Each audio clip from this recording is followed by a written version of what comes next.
আজকে আমরা আমাদের যে স্বতন্ত্র প্যানেলটির ঘোষণা দিয়েছিলাম, সেই স্বতন্ত্র প্যানেলটির পক্ষ থেকে মনোনয়ন ফর্ম জমা দিতে এসেছিলাম নির্বাচন কমিশন বরাবর, এবং নির্বাচন কমিশন মনোনয়ন ফর্ম জমা দিয়ে আমরা এই মুহূর্তে আপনাদের সামনে উপস্থিত হয়েছি।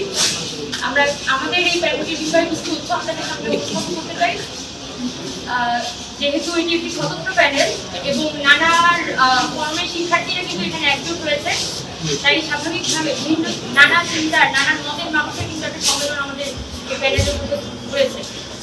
সকলের একটা কিছু জায়গায় আমরা সকলের একটা ঐক্যমতের ভিত্তিতে এই প্যানেলের একটি নাম নির্ধারণ করেছি। আমাদের প্যানেলের নাম হচ্ছে স্বতন্ত্র শিক্ষার্থী ঐক্য, এবং এই জায়গাটা খুবই পার্টিকুলারলি বলতে চাই। অভিযান পরবর্তী সময়ে আমরা স্পেসিফিক্যালি এই শিক্ষার্থী সম্মেলনকে সম্বোধন করতে চাই।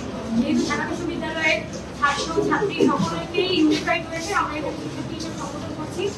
পাশাপাশি আমরা যেটা ফোকাস করছি সেটা হচ্ছে আমাদের স্বতন্ত্র যে শিক্ষার্থীরা আছে, যারা এখানে বিভিন্ন দলীয় রাজনীতির বাইরে গিয়ে সাধারণ শিক্ষার্থী হিসেবে এবং ক্যাম্পাসের স্টুডেন্ট হিসেবে তারা এখানে ইলেকশনে দাঁড়াচ্ছে, সেই স্টুডেন্টরা একজোট হয়ে একটা প্যানেলের আন্ডারে আসছে, যেজন্য আমরা এটাকে একটা স্বতন্ত্র শিক্ষার্থীদের ঐক্য আর স্বতন্ত্র শিক্ষার্থী ঐক্য হিসেবে সম্বোধন করছি। এটাই হচ্ছে আমাদের প্যানেলের নাম। এবং আমাদের প্যানেলের জন্য আমরা দুটি লাইন ঠিক করেছি, দুটি মোটর ঠিক করেছি। প্রথমটি হচ্ছে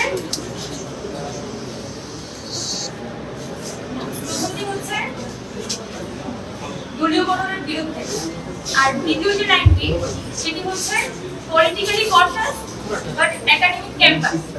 অর্থাৎ ঢাকা বিশ্ববিদ্যালয়ের যেহেতু ঢাকা বিশ্ববিদ্যালয় আজকে 104 বছর বয়স, এবং বাংলাদেশের স্বাধীনতার পূর্ব থেকেই কিন্তু ঢাকা বিশ্ববিদ্যালয়ের রাজনীতিভাবে অনেক বেশি সক্রিয় ছিল, এবং এই এই পূর্ব কি বলা যায় মানে আমাদের এই ভারতবর্ষে যেখানে রাজনীতির যে গতিধারা সেটা নির্ধারণে কিন্তু ঢাকা বিশ্ববিদ্যালয় একটা অসম্ভব গুরুত্বপূর্ণ ভূমিকা পালন করেছে, যেটা আসলে অস্বীকার করার কোনো উপায় নেই। তবে আজকে 104 বছর বয়সে এসে আমরা খেয়াল করছি যে এখানে এমনভাবেই ক্যাম্পাসটি রাজনীতিকৃত হয়েছে যে বর্তমানে এই ক্যাম্পাসটি সামান্য ক্যানারি তৈরির কারখানা হিসেবেও কিন্তু ফাংশন করতে পারছে না। সেই জায়গায় আমরা এই ক্যাম্পাসটিকে একটি বেটার একাডেমিক এনভায়রনমেন্ট এখানে তৈরি করতে চাই। সেই জায়গা থেকে একই সাথে আমাদের যেমন এখানকার যে পলিটিক্যাল সিচুয়েশন এবং এখানকার যে ছাত্র সংগঠনগুলোর মধ্যকার যে একটা ঐক্যমত এবং সাধারণ ছাত্রদের সাথে প্রশাসন এবং ছাত্র রাজনৈতিক সংগঠনগুলোর যে একটা বোঝাপড়া, সেটা পরিষ্কার হওয়া উচিত, এটা আমি মনে করি। সেটার জন্য আমরা বলেছি যে আমাদের সাধারণ ছাত্ররা আমরা রাজনীতি সচেতন থাকবো, উই আর পলিটিক্যালি কনসাস, কিন্তু আমাদের যে ক্যাম্পাসটা হবে সেই ক্যাম্পাসটা আসলে একাডেমিয়ার অ্যারাউন্ড তৈরি হবে, এবং ক্যাম্পাসের যে সিস্টেম সেটা আসলে রাজনীতির উপর দাঁড়িয়ে তৈরি হবে না। এই ক্যাম্পাসের সিস্টেম তৈরি হবে তাদের একাডেমিক সিচুয়েশনের উপর। আমরা দেখতে পাচ্ছি যে খুবই কনসার্নিং একটা ইস্যু, যে আমাদের অতি গুরুত্বপূর্ণ একটা ঐতিহাসিক ডাকসু নির্বাচন আগামী 9 সেপ্টেম্বর আয়োজিত হতে চলেছে, কিন্তু খুবই দুঃখজনকভাবে আমাদের বেশিরভাগ ডিপার্টমেন্টেরই কিন্তু পরীক্ষা, এবং অনেক স্টুডেন্ট আছে যারা কিন্তু এই ডাকসু ইলেকশনে পার্টিসিপেট করার ব্যাপারে, অংশগ্রহণ করার ব্যাপারে অত্যন্ত আগ্রহী ছিলেন, কিন্তু তাদের সেমিস্টার ফাইনাল, ইয়ার ফাইনাল, ইয়ে চলছে, এইসব কারণে তাদের মধ্যে আগ্রহটা নানান কারণে কিন্তু নিয়ে গেছে। এখন আমাদের প্রশাসনের কিন্তু এটা একটা দায়িত্ব ছিল কিভাবে পরীক্ষার সাথে তারা এই ডাকসু ইলেকশনটিকে এক ধরনের একটা সামঞ্জস্যের মধ্যে নিয়ে আসতে পারে। কিন্তু আমরা সে জায়গায় দেখেছি যে ডাকসুকে আমাদের প্রশাসনও এক ধরনের একটা রাজনৈতিক ট্যাগ দিতে চায়, এখানে ছাত্রদের প্রতিনিধিত্বের একটা ফোরাম না বাড়িয়ে বরং একটা ছাত্র সংগঠনগুলোর মধ্যে থেকে একটা নেতৃত্ব তৈরির কারখানা হিসেবে ডাকসুকে প্রতিষ্ঠিত করতে চাই। ফলাফল হিসেবে আমরা দেখছি যে এখানে ডাকসু ইলেকশনকে কেন্দ্র করে আমাদের একাডেমিক ক্যাম্পাস, আমাদের একাডেমিক সিচুয়েশনটা বা আমাদের পরীক্ষা বিষয়ে যেভাবে প্রশাসনের সিদ্ধান্ত নেওয়ার কথা ছিল, সেই জায়গায় তাদের এক ধরনের একটা অপারগতা আমাদের চোখে পড়েছে। ফলাফল হিসেবে সাধারণ শিক্ষার্থীরা যারা আরো বেশি স্বতঃস্ফূর্তভাবে এই ইলেকশনের মধ্যে পার্টিসিপেট করতে পারতো, মনোনয়ন ফর্ম করতে পারতো, তাদের মধ্যে অনেকেই কিন্তু তাদের জায়গা থেকে ব্যাক অফ করেছেন, এবং তারা মনে করেন যে এই মুহূর্তে এই ডাকসুটা শুধুমাত্র কিছু পলিটিক্যাল পারপাস সার্ভ করবে। আমরা আমাদের প্যানেল থেকে সরাসরি বলতে চাই যে ঢাকা বিশ্ববিদ্যালয়ের এই ডাকসু ছাত্রদের প্রতিনিধিত্ব নির্বাচনের নির্বাচনের একটি কারখানা।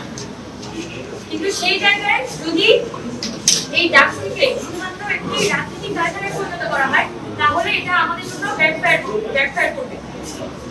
তো এই সকল বিষয়কে মাথায় রেখে আমরা আমাদের যে প্যানেলটি সকল এজেন্ডা, সকল ইতিহাস সাজাচ্ছি, যেখানে একই সাথে ঢাকা বিশ্ববিদ্যালয়ের যে রাজনৈতিক পরিবেশ, সেই পরিবেশকে আমরা অ্যাড্রেস করবো।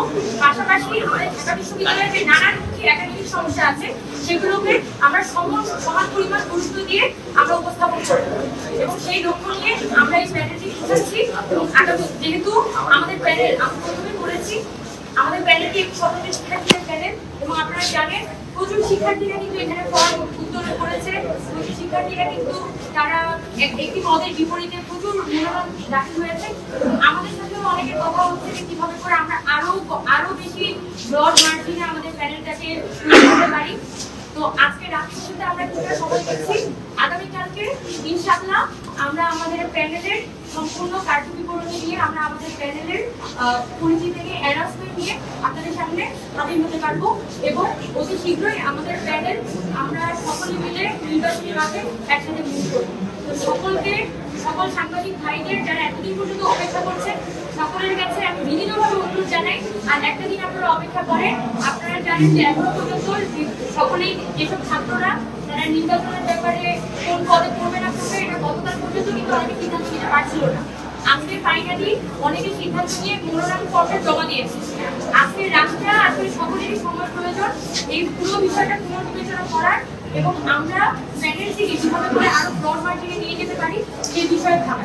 তো আগামীকালকে আমাদের এই প্যানেলটির বিষয়ে একটা ফাইনাল ডিসিশন নিয়ে আমরা আপনাদের সামনে হাজির হব।